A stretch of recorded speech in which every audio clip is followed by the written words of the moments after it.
Our story today is about a very controversial figure in Arizona history, mostly because of the tactics he used in subduing renegade Apaches. His name was King Woolsey, and it's an exercise in why we shouldn't necessarily judge the past by today's standards. Anyway, Woolsey was born in Alabama in 1832. And it's rumored, without any evidence, that in his early 20s, he was involved in a slave insurrection in Cuba in 1853 to 1855, which would have put him to be about 21 to 23. Now, there's no documentation about this, but it was said that the British arranged to release a bunch of prisoners, which Woolsey was one. And indeed, he ended up in California on a British ship. But that's the only evidence that anything like that happened. Anyway, that we find him in Yuma in 1860. He's about 29 years old, and he gets a job as a mule skinner. He arrived in Yuma with two friends, and other than their horses, they didn't have $5 between them. Then he ended up going up to Fort Yuma, where he gets a job supplying goods for the military, which came into Fort Yuma from California in 1862 to deal with the Confederates. In 1862, there was also a gold strike at La Paz, Arizona. And also in 1862, Woolsey and one of his friends ended up purchasing Agua Caliente Ranch on the north side of the Gila River, pretty close across from Stanwyck Station. You might recall Stanwyck Station is where Jack Swilling raided the hay storage areas that was supplying the Union Army coming in from California. And he was very successful at it. Anyway, he purchased the ranch for $1,800 in gold. So how did a guy that shows up in Yuma with a horse and $5 end up with $1,800 in gold in such a short fashion? Was he involved in the La Paz gold strike? Anyway, Woolsey got his first taste of Indian depredations when he was on the south side of the Gila with two of his workers gathering wild grass and loading it on a wagon. They were attacked by a dozen Apaches. They only had one shotgun amongst them, a double-barrel shotgun, which Woolsey took, and his first shot fell short without doing any damage. But apparently the Apaches thought that he was probably using a single-shot weapon, and the leader urged his troops to attack, and Woolsey waited till the last second and brought the leader down, and the other Indians fled.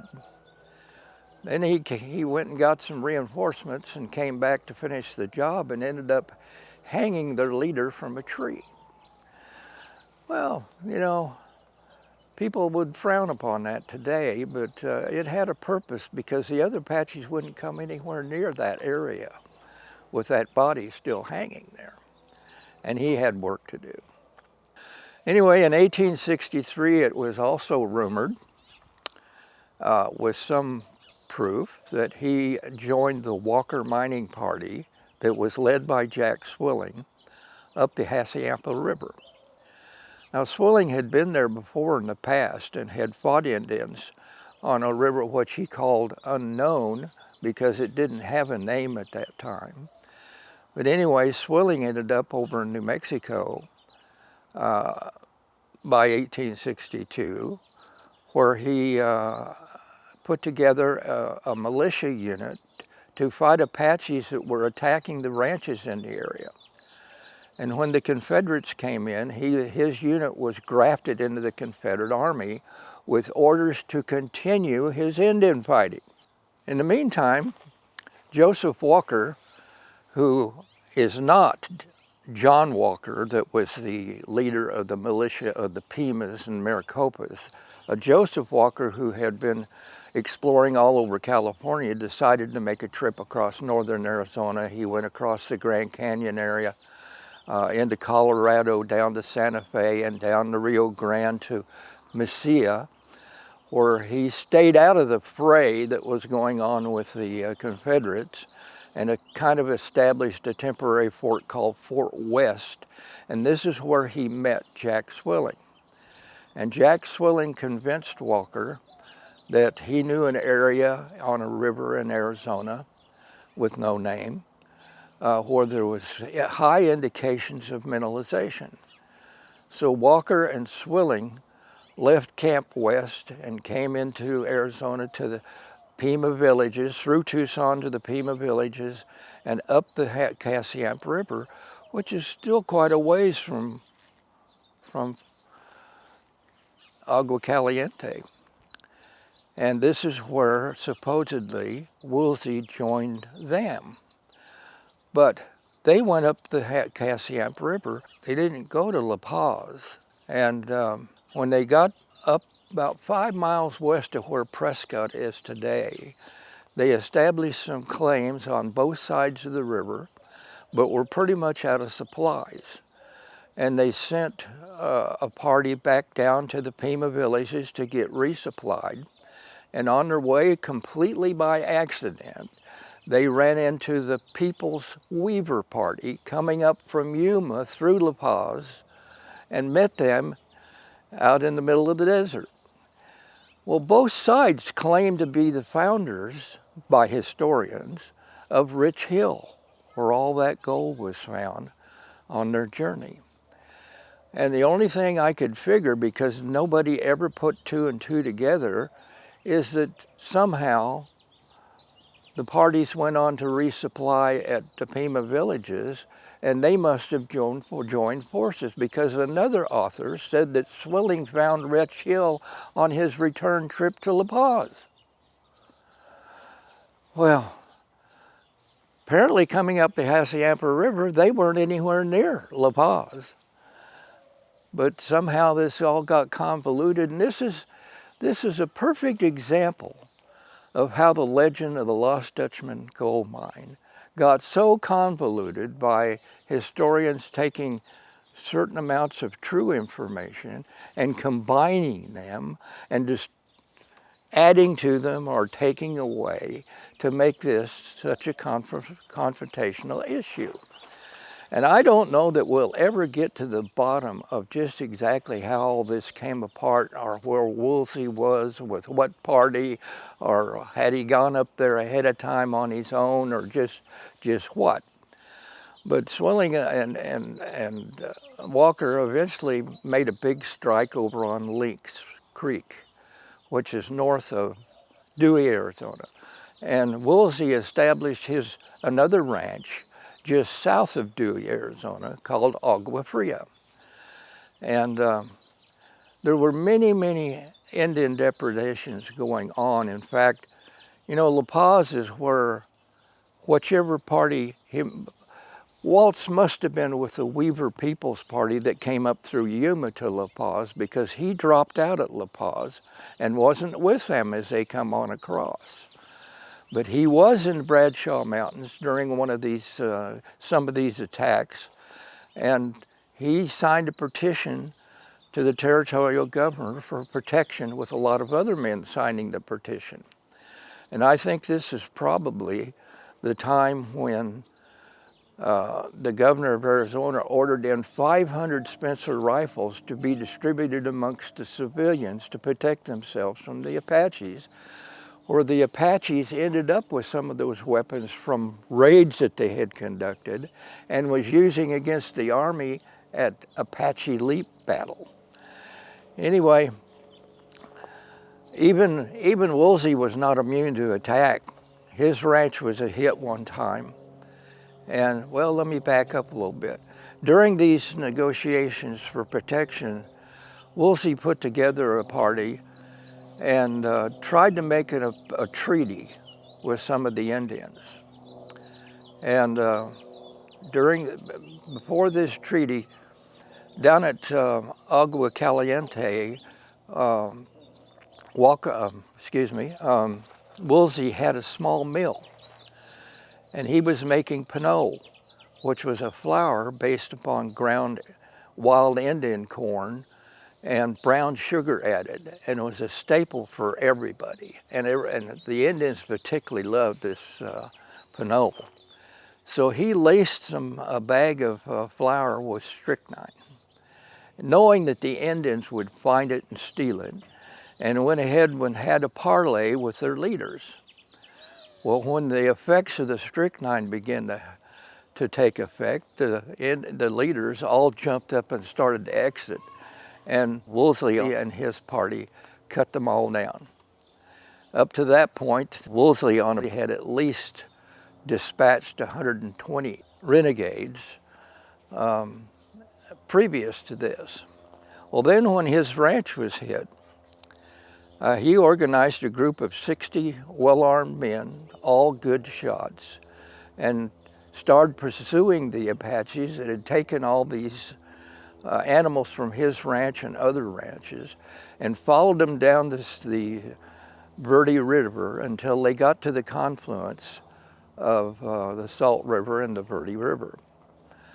Well, there they were again in need of resupply, so he sent a party to the Pima villages and established on the south side of the river at the Maryville's Crossing, as we know it today, which was also called the Roe Crossing. And this is where people crossed the river to go to Fort McDowell later. But he established a temporary base there called Fort Badger. And while waiting, 30 Pima Indians and 30 Maricopa Indians volunteered to join his group. And they left the Verde River, following the river all the way, and the first day they went 15 miles. Now, the river has a lot of crooks and turns in it, and don't know whether he was talking about as the crow flies 15 miles, or all the twists and turns in the river. So I went to Google Earth and I measured by following all the crooks and turns of the river, and it turned out to be 15.2 miles to where Canyon Lake is. And there they said, after 15 miles, they came to a mouth of a large canyon. That's exactly where Canyon Lake is today. So the next day they traveled all day, still following the river, and they have a large party of people now, you know. And it turned out to be 23 miles to where Roosevelt Lake was. Well, the battle that took place was called Bloody Tanks and was said to be in Miami. But if they were following the river for 2 days and the word Tonto Basin was used in one of the reports because he was making regular reports to Colonel Carleton and also sending reports to the minor newspaper in Prescott. And Tonto Basin was mentioned. Well, when they got to the Tonto Basin where Roosevelt Dam and Roosevelt Lake would be today, they would have still been 24 miles from Bloody Tanks at Miami. So did the battle take place at Miami, or did it take place at Tonto Basin? Anyway, he was outnumbered. Even with the large party he was vastly outnumbered and was facing extermination himself. So he called for a parley. And 30 chiefs, 30 leaders from the Tonto Apache tribe, there again, the use of the word Tonto, they weren't in the Pinell Indian area, they were in the Tonto area, came for a parley. And during the parley, according to this one report, other reports don't go into this detail, but I read everything I could find on that involving Walker and Weaver and Peoples and Swilling, trying to find out more information. Anyway, during this parley, an Indian came in and distributed some knives amongst the leaders. And the word had come down that all of Woolsey's party, including the other Indians, the Pimas and the Maricopas, were to be killed. And Woolsey, on a predetermined signal, had his people open up on them and kill 42 Indians in that particular event. And this is how convoluted things become, because now 2 separate battles all happened at one place. There was no Pinel, there was no strychnine used in bloody tanks, but I don't know where the battle actually took place, but it doesn't seem feasible that it took place in Miami.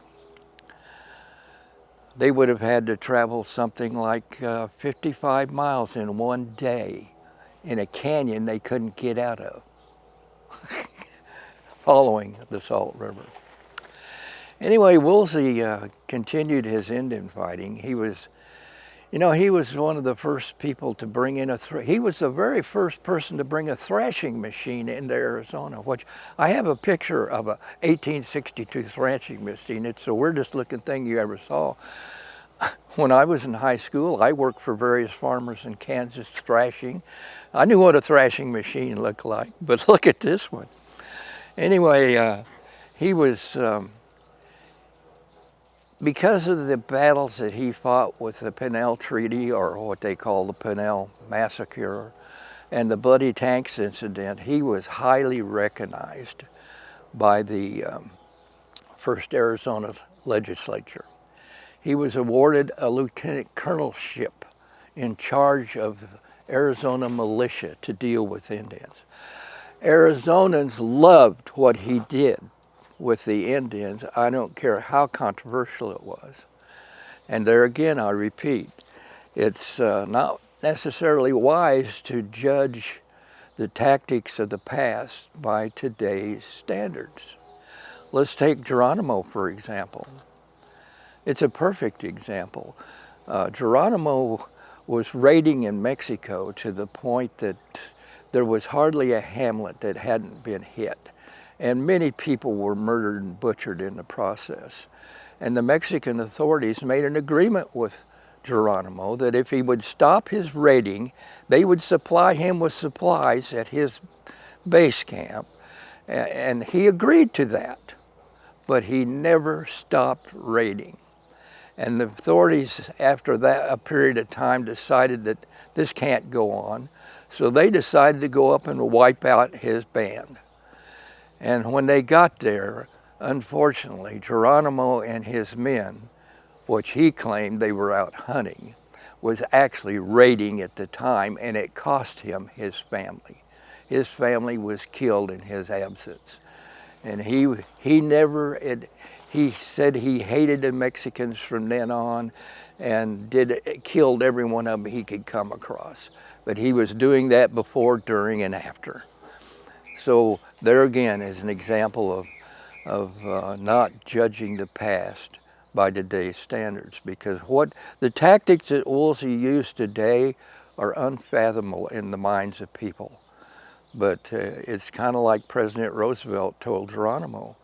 Geronimo made an elegant plea with Roosevelt to go home to Arizona. And Roosevelt says, "I'm sorry, I can't do that."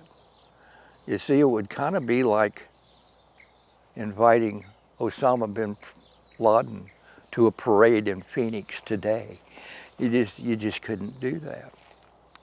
Anyway, Woolsey was elected to he was responsible for the formation of the Democrat Party in Arizona, and he was elected to the legislature 5 times. And he ran for U.S. Senate, but was defeated. And he was an Arizona pioneer, and even like so many of them who were still in their 20s when they were scouts for the military, and just unknown numbers of very famous people here in Arizona that were responsible for Arizona history. And just in case you're interested, if you would like to visit the Superstition Mountain Museum, Clayworth has donated King Woolsey's Sharp's rifle, and it's on display at the museum. Thank you for watching this episode of Mysteries of the Superstition Mountains.